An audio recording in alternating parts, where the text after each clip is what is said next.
დისტოვლობის გამო ისევ რთულია გურიაში. სტიქიის სალიკვიდაციო სამუშაოებში პირადი შემადგენლობით და შესაბამისი ტექნიკით ჩართულია ჯარი. თავდაცვის ძალების წარმომადგენლები შინაგან საქმეთა სამინისტროს სამაშველო სამსახურთან მოსახლეობის დახმარების მიზნით მუდმივ კოორდინაციაში არიან. საგანგებო რეჟიმში მუშაობს საკოორდინაციო შტაბი.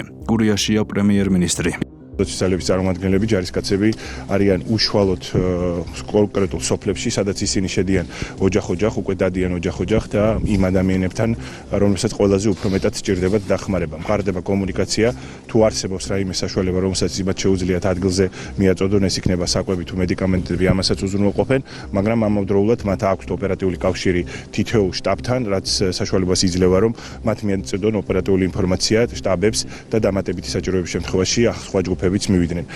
ჩვენ რამდენიმე ასეული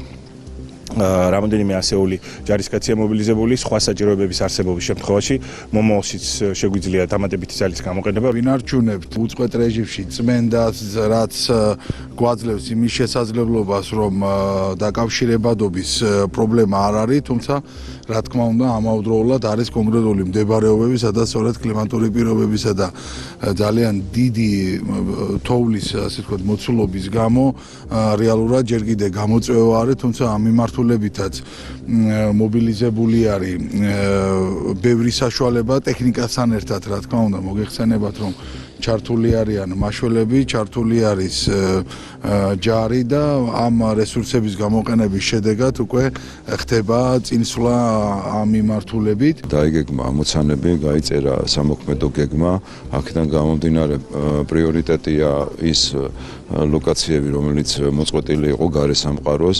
მთელი ღამის განმავლობაში მიმდინარეობდა როგორც სასოფლო გზების გაწმენდა, ასევე მოსახლეობასთან კონტაქტი, ბურანების საშუალებით ვახდენთ თითოეულ სოფელში შესვლას, გადაადგილებას, საკვების მიწოდებას, აუცილებლობის შემთხვევაში ადამიანების გამოყვანას სოფლებიდან. 23 თებერვლიდან გადასული ვართ საგანგებო რეჟიმზე, გაძლიერებულ რეჟიმზე და როგორც გურიაში, ასევე იმერეთში, ასევე აჭარაში